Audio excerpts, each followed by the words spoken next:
नमस्कार दोस्तों, आप अपने खुद मोबाइल फ़ोन से जो है इस तरह या स्टेप को फॉलो करके अपने जो है भूमि सर्वे स्वयं कर सकते हैं। इसमें पूरे प्रोसेस को दिखाया गया है, स्टेप बाय स्टेप देखते रहें, शुरू से अंत तक हमारे वीडियो को देखें ताकि आप समझ पाएँ कि किस तरीके से ऑनलाइन होता है बिहार भूमि सर्वे का। देखिए, इसमें जो है यह नोटिस जो है भूमि सर्वेक्षण विभाग जो है अभिलेखागार से अभिलेख निर्देशालय यहाँ देख पा रहे होंगे, भूमि अभिलेख एवं परिणाम निर्देशालय राजस्व एवं भूमि सुधार विभाग की तरफ से यह जारी किया गया है। रैयतों की स्व घोषणा एवं वंशावली की अपलोडिंग, यही होता है बिहार भूमि सर्वे। किस तरीके से करना है पूरे स्टेप को इसमें बताया गया है, फॉलो करें। देखिए, यहाँ पे लिखा गया है हाउ टू ओपन। सबसे पहले जो है अपने मोबाइल फ़ोन में गूगल या क्रोम को खोलना है और वहाँ जो है आपको सर्च करना है DLRS की वेबसाइट पर जाए। यहाँ तक पूरा क्लियर लिखा गया है कि DLRS की वेबसाइट पर जाए, जिसका लिंक जो है आप जो है यह देख सकते हैं। दूसरा स्टेप में आप देख पा रहे होंगे, दूसरा स्टेप में देख सकते हैं मूव फॉरवर्ड। आगे इसका मतलब समझे। यहाँ पे रैयत द्वारा धारित भूमि की स्व घोषणा बटन पर क्लिक करें। इस तरह का आप जो है इस वेबसाइट पर जाएंगे तो उसके बाद आपको इस तरह का लिखा हुआ दिखाई देगा, तो उस पर आपको क्लिक करना है। उसके बाद तीसरा नंबर ऑप्शन देखिएगा, तीसरा नंबर पर्सनल इन्फॉर्मेशन। यहाँ उसका मतलब समझे कि क्या वो पर्सनल इन्फॉर्मेशन देना है। तो यहाँ शुरू से पढ़िएगा, ध्यान से देखिएगा।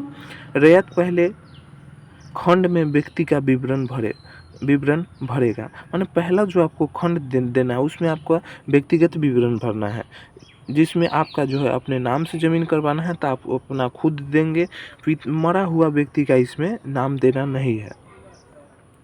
जो जीवित है, जिनके नाम से होना चाहिए, जो उनके वारिस है, उनके ही नाम से आप जो है आवेदन करेंगे। दूसरा में यहीं पर देखिएगा कि ईमेल को छोड़कर रैयत के लिए सभी कॉलम भरना अनिवार्य है। माने ईमेल नहीं भी देंगे तो कोई दिक्कत नहीं है, लेकिन और सब जो है आधार नंबर, मोबाइल नंबर, नाम, यह आपको भरना अनिवार्य है। उसी में देखिएगा, विवरण भरने के बाद जैसे ही वेरीफाई मोबाइल बटन पर क्लिक करेंगे, यानी आपके मोबाइल नंबर जो देंगे उस पर 4 अंकों का OTP जाएगा, वह आप भर करके वेरीफाई करते हैं, वेरीफाई होगा और उसके बाद ही आगे बढ़ेगा वह जो है प्रोसेस। आगे इसी में देखिएगा, दिए गए मोबाइल नंबर पर OTP प्राप्त होगा। जो OTP प्राप्त होगा उससे आप वेरीफाई करेंगे। यहाँ जो है पूरे अच्छे तरीके से यहाँ लिखा गया है, बताया गया है, समझाया गया है क्या क्या जो है स्टेप को आपको फॉलो करना है। आगे देखिएगा, आगे यहाँ से आप देख पा रहे होंगे, ऊपर आपने यह समझ लिया, देख लिया, अच्छे तरीके से आपने समझा। आगे देखिएगा, लैंड या प्लॉट इन्फॉर्मेशन, यानी कि आपका ज़मीन का इसमें विवरण देना है। वहीं आप यहाँ पढ़ पाएंगे कि इस क्या क्या जो है उसका जानकारी देना है।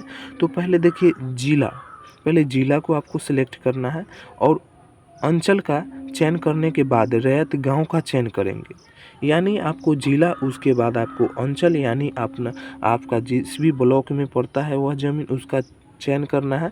उसके बाद आपके गांव का, यानी कि आपके मौजे का चुनाव करना होगा। उसमें थाना संख्या एक तरफ लिखा होगा, एक तरफ आपके मौजे का नाम लिखा होगा, वह आप चुनाव करेंगे। उसके बाद इसी में आगे देखिएगा, गांव के अनुसार शिविर का स्वतः ही चयन हो जाएगा।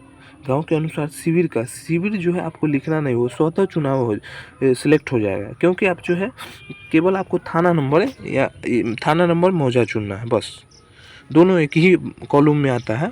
उसके आगे देखिएगा, कहा गया है एक समय में केवल एक खाता या एक खेसरा दर्ज किया जाएगा, यानी आप एक बार में आप जो है अपना एक खाता और एक खेसरा और एक नाम भरेंगे।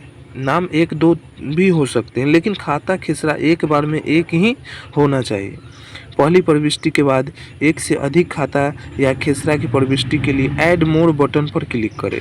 एक भर लिए उसके बाद जो है आपको एक ही खेसरा भरना है। आपके पास और सब बहुत सारा खेसरा है लेकिन उसमें एक भरना है और एक खाता देना है, और उसी खाता में दूसरा खेसरा है तो फिर से खाता वही रहेगा। फिर खेसरा जो है एक बार ऐड मोर बटन पर क्लिक करें और फिर से वह खेसरा को हटाकर दूसरा खेसरा भरें। एक जो है सेव हो जाता है। उसके बाद दूसरा खेसरा भरें और फिर और आपके पास और है खेसरा तो फिर से ऐड मोर बटन पर क्लिक करें। फिर से आप जो है दूसरा खेसरा दे सकते हैं। खाता भी आपका दूसरा है तो वह भी चेंज कर सकते हैं। नीचे देखिए अपलोड अटैचमेंट, इसमें जो है आखिरी पॉइंट है अपलोड अटैचमेंट, माने क्या क्या जो है उसमें हम डॉक्यूमेंट लगाएंगे, इसका मतलब भी यहाँ नीचे दिया गया। आप नहीं समझ पाते हैं अपलोड अटैचमेंट का क्या इसका मतलब है, तो वह पूरा हिंदी में आपको बारीकी से समझाया गया है। नीचे समझे, देखिए इसमें पहला दिया गया है स्वतः घोषणा संबंधी सभी दस्तावेज एक पीडीएफ में संलग्न करें। माने यानी कहने का मतलब आपके पास जो भी पेपर है, दो नंबर फॉर्म जो आपके नाम से ज़मीन होना है उसके लिए होता है। 3 नंबर जो सर्वे का फॉर्म होता है या वंशावली फॉर्म होता है, माने आपके ज़मीनों में दादा परदादा के नाम से ज़मीन है और उसमें वह मृत्यु उनका हो गया, उनमें कई भाइयों का ज़मीन है, कई जो है व्यक्ति का ज़मीन है, तो उसमें आपको 3 नंबर फॉर्म भरना अनिवार्य होगा। तो 2 नंबर 3 नंबर या फॉर्म होता है और उसके बाद उसमें जो है एक पीडीएफ में आपको 2 नंबर 3 नंबर आधार कार्ड और जितना भी आपके पास ज़मीन का पेपर है, जैसे कि आप जो है दादा परदादा के नाम से ज़मीन होगा तो उसमें आपको खतिहान लगाना होगा। खतिहान और उसका रसीद है तो रसीद भी दे सकते हैं, दोनों दे सकते हैं। और आप जो है केवाला लिए हैं तो उसमें केवल 2 नंबर फॉर्म भरना है और उसमें आधार कार्ड लगाना है और जो है आपका जो है सभी पेपर को एक साथ एक पीडीएफ में बनाना है। वही मैं बात करूँ दादा परदादा की ज़मीनों में आपको वंशावली भी उसके साथ एक ही पीडीएफ में सभी को लेना है।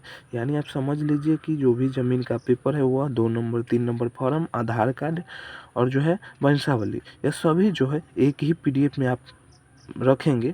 उसके बाद देखिए इसके आगे वाला स्टेप में पीडीएफ का साइज़ 3 एमबी से ज़्यादा नहीं होना चाहिए।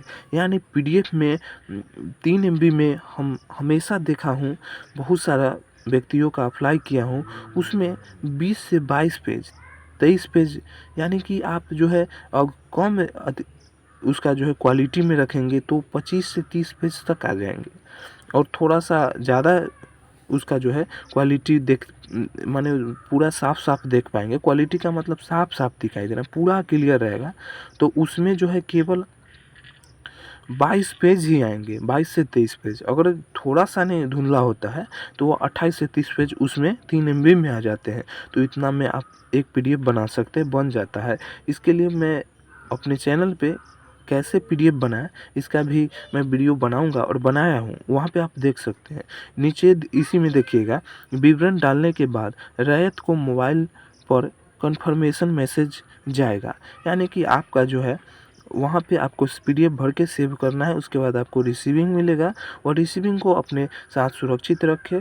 आपका जो है सर्वे का काम पूर्ण हुआ और विवरण भरने के बाद आपके मोबाइल पर एक मैसेज जाएगा। इनका कहना है सर्वे विभाग के, और जाता भी है, किसी किसी को नहीं भी जाता है तो उससे कोई दिक्कत नहीं, आपके पास रिसीविंग है। आप जो है अपने पास रसीद को रखें, यही जो है आपका आने वाला समय में काम देगा। जो है आपके पास साक्ष्य सबूत रहेगा कि मैंने अप्लाई किया हूँ, आपके यहाँ जो है अपना पेपर को जमा किया हूँ ऑनलाइन के माध्यम से। तो इस तरह से आप जो है पूरे अच्छे तरीके से समझ पाएंगे। वीडियो को लाइक ज़रूर करें, चैनल पे पहली बार आए हैं तो सब्सक्राइब कर ले। इस तरह का जानकारी देते रहते हैं, हमारे साथ जो है बने रहे।